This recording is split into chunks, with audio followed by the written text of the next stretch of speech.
Mari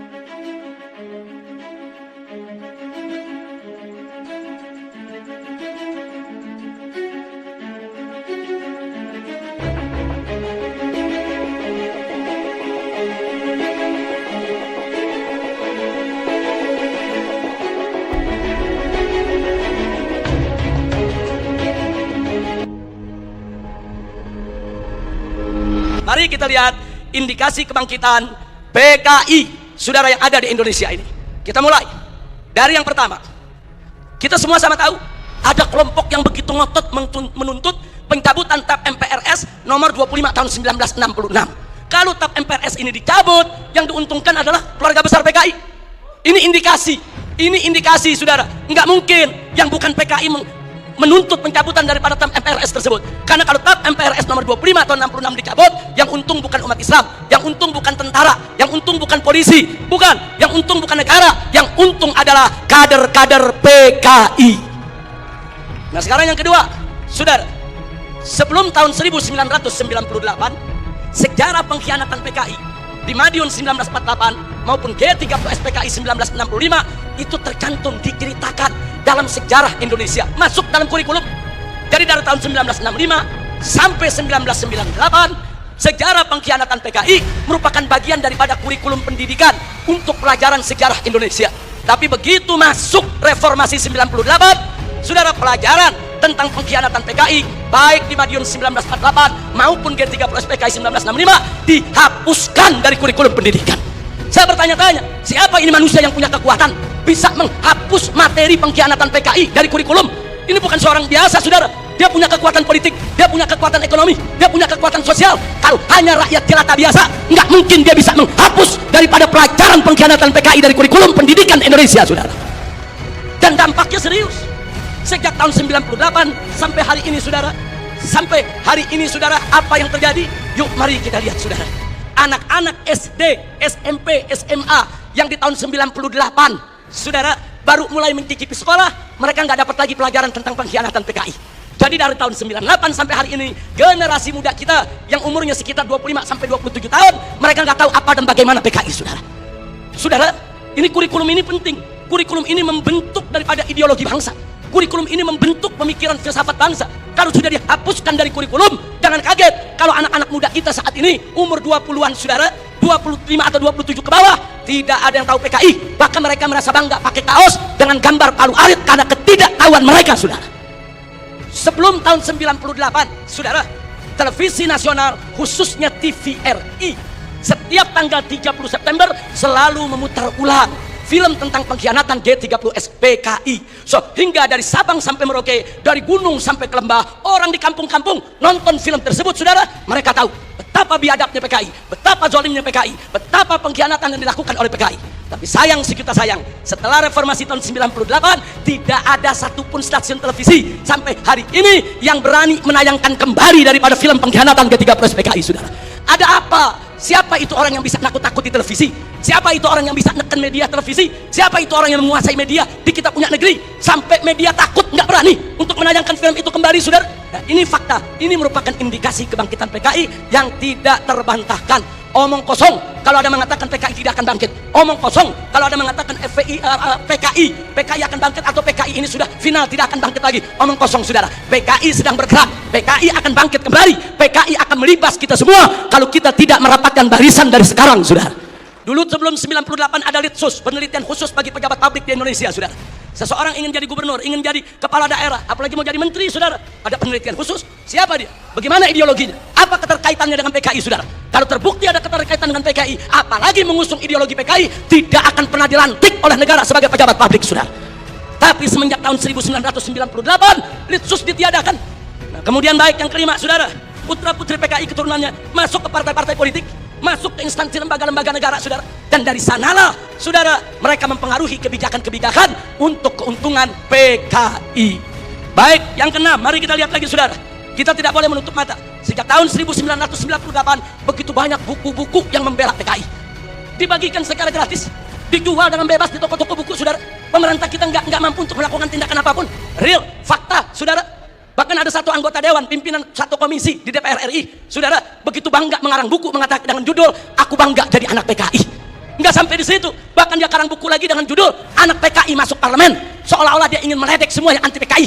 Manusia-manusia Indonesia yang anti PKI, ada urusan apa dengan kalian? Aku bangga jadi anak PKI. Bangsa Indonesia yang anti PKI, ada apa dengan kalian benci PKI? Ada apa musuh PKI?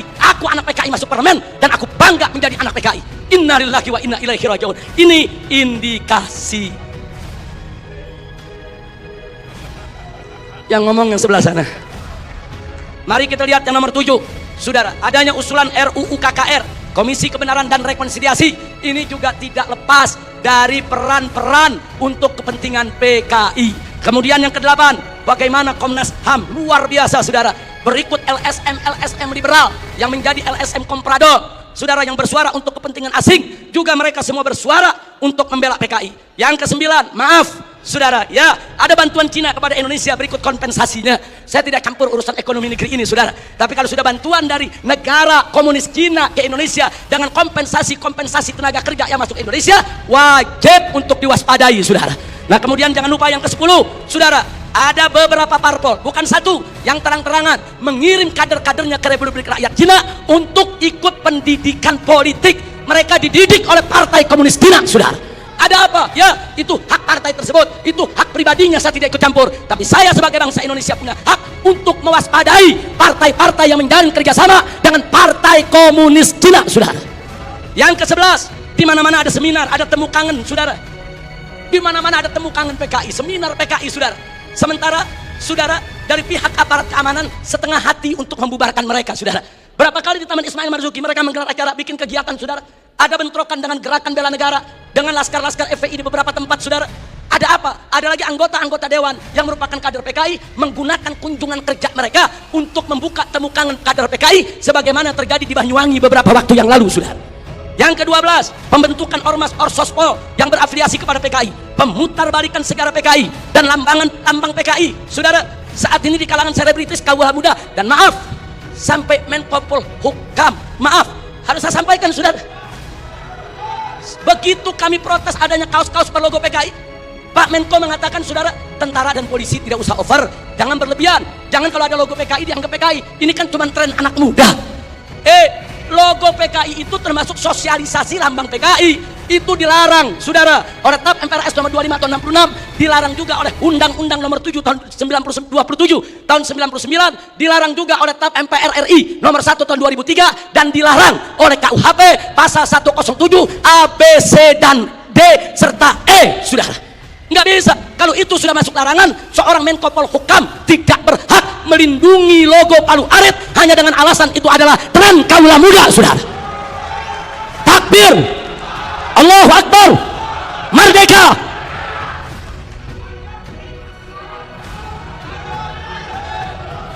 Baik, yang ke-15, saudara. Belum lama ini, saudara, ada usulan konyol penghapusan kolom agama dari KTP, saudara. Kalau kolom agama dihapuskan dari KTP, saudara, maka ini merupakan kesempatan bagi kalangan ateis, bagi kalangan PKI untuk tidak lagi mencantumkan agamanya, saudara. Ini berbahaya, ini merupakan indikasi kebangkitan PKI. Baik, yang ke-16, saudara, dorongan untuk minta maaf kepada PKI. Ada apa? Saya ditanya sama wartawan, Habib Rizik, ini bagaimana sikap FPI kalau presiden sampai minta maaf kepada PKI? Saya jawab, kalau presiden ngotot meminta maaf kepada PKI, saya usul sekalian saja minta maaf sama Belanda dan Jepang. Jangan tanggung-tanggung minta maaf, saudara. Minta maaf saja. Belanda, maaf dulu pejuang kami membunuh tentara Belanda. Jepang, maaf dulu gerilyawan kami membunuh Anda. Minta saja sekalian maaf kepada Belanda dan Jepang, saudara.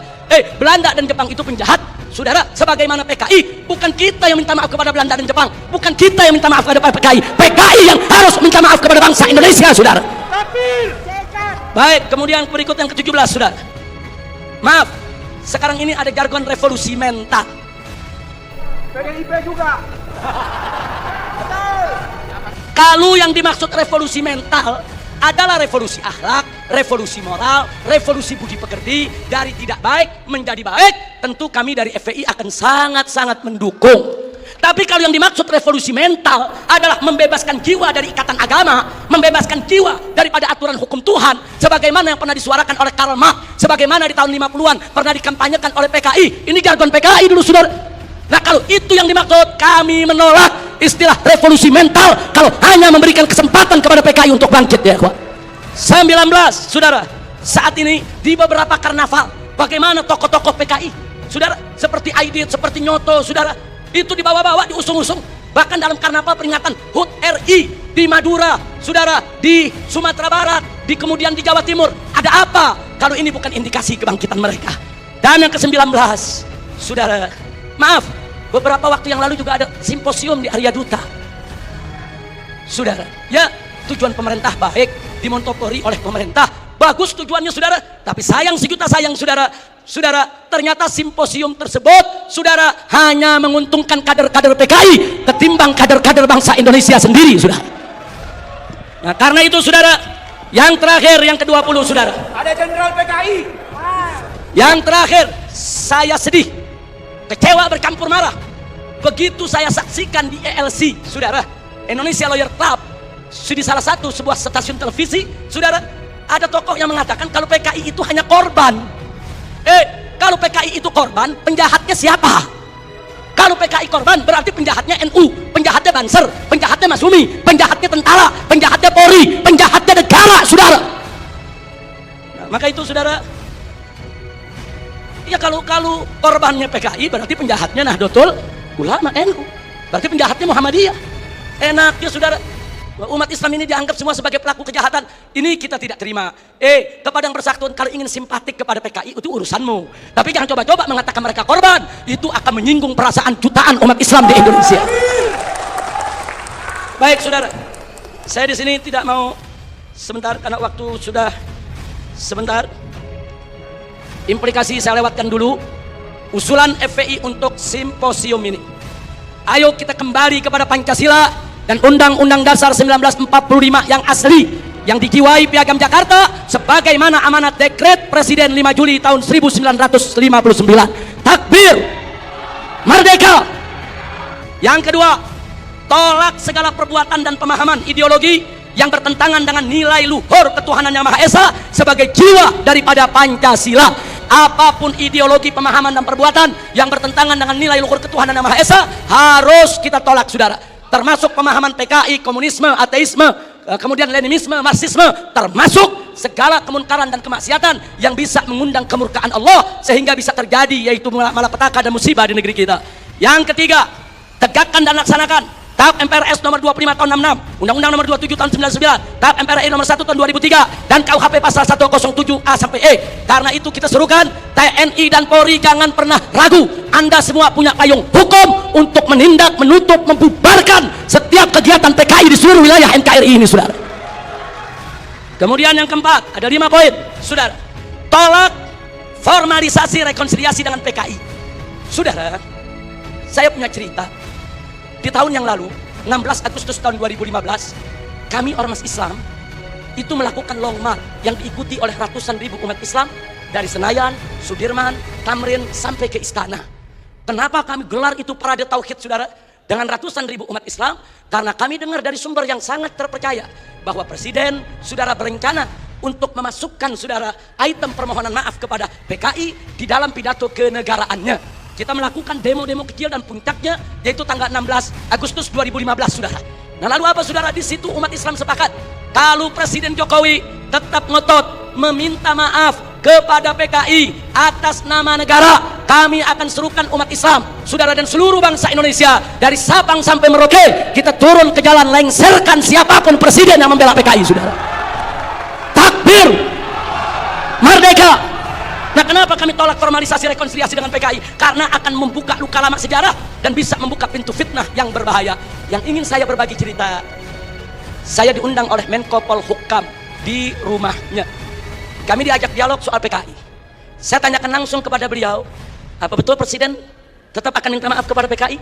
Beliau saat itu memberikan jaminan, Habib, Presiden tidak akan minta maaf kepada PKI. Kalau sampai saya menyetujui itu, beliau tunjuk pengawalnya di sebelah Kopassus. Ini anak buah saya, Kopassus akan tembak kepala saya. Terus saya tanya lagi, saudara, kepada beliau, baik, tapi saya dengar Anda dapat tugas khusus dari Presiden untuk mencari formulasi rekonsiliasi nasional berkaitan dengan PKI. Nah, beliau jawab betul. Jadi beliau tidak menafi, saudara, betul. Saya dapat tugas bagaimana mencari formulasi rekonsiliasi kita dengan PKI. Baik, saya tanya, itu maksud rekonsiliasi itu apa, Pak? Tujuannya apa? Apa tujuannya? Oh, dikatakan supaya tidak ada dendam di antara kita, supaya kita hidup damai. Oh, kita tolak, saudara. Tidak perlu rekonsiliasi yang formal. Sebab, saudara, rekonsiliasi secara alami telah berjalan di tengah masyarakat antara PKI dengan bangsa Indonesia, saudara. Artinya hari ini seluruh kader-kader PKI, keturunan PKI sudah mendapatkan hak sosialnya, hak sipilnya, hak budayanya, hak politiknya, hak ekonominya. Mereka minta apa lagi? Mereka jadi pejabat bisa, jadi pengusaha bisa. Mereka udah nggak diganggu oleh umat Islam, saudara. Itu rekonsiliasi alami, saudara. Tinggal kita minta kepada keturunan PKI tersebut, silakan kalian berkarya, silakan kalian ini berkarir, silakan kalian berjuang untuk bangsa ini. Tapi satu syarat, kami tidak akan ganggu kalian jadi pejabat, jadi bisnismen, jadi pengusaha. Tidak. Tapi syarat, jangan lagi bangkitkan ideologi komunis, jangan lagi bangkitkan partai komunis di Indonesia. Nah, tapi sekarang mereka minta lebih. Mereka minta partai komunis dipulihkan kembali, dan lebih kurang ajarnya lagi, saudara. Mereka minta negara minta maaf kepada mereka. Ini rekonsiliasi macam apa? Maka itu rekonsiliasi yang diformalisasi oleh pemerintah, saya khawatir ini akan membuka luka lama sejarah, dan ini bisa membuka fitnah yang sangat berbahaya, saudara. Makanya tepat yang dikatakan oleh Kiai Haji Salahuddin Wahid, cucu daripada saudara pendiri Nahdlatul Ulama beberapa waktu yang lalu, kalau presiden pemerintah ini sampai minta maaf kepada PKI, akan melukai seluruh perasaan daripada warga NU. Dan saudara, lebih telak lagi yang disampaikan oleh anggota Dewan Pertimbangan Presiden, yaitu Kiai Haji Hasyim Muzadi. Beliau sampaikan langsung kepada Bapak Presiden, kalau Bapak minta maaf kepada PKI, bukan hanya NU yang terlukai, seluruh umat Islam bangsa ini akan terlukai.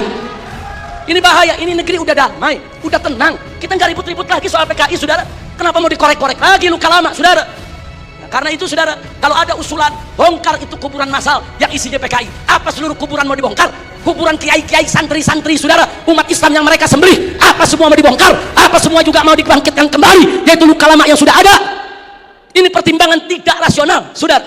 Karena itu kami dari FPI menolak formalisasi rekonsiliasi dengan alasan apapun, saudara. Tapi kami menerima kader-kader keturunan PKI saat ini dikembalikan hak sosialnya, hak ekonominya, hak politiknya, saudara. Kita terima, mereka bangsa kita, mereka saudara kita. Silakan hidup bersaudara berdampingan dengan kita, dan mereka harus tunduk kepada Pancasila. Jangan lagi menghidupkan daripada komunisme. Sebagai penutup yang kelima, saudara, saya ajak semua yang ada di sini untuk menyerukan jihad konstitusional secara nasional melawan semua gerakan komunis dan neolib untuk selamatkan keutuhan negara kesatuan Republik Indonesia, saudara.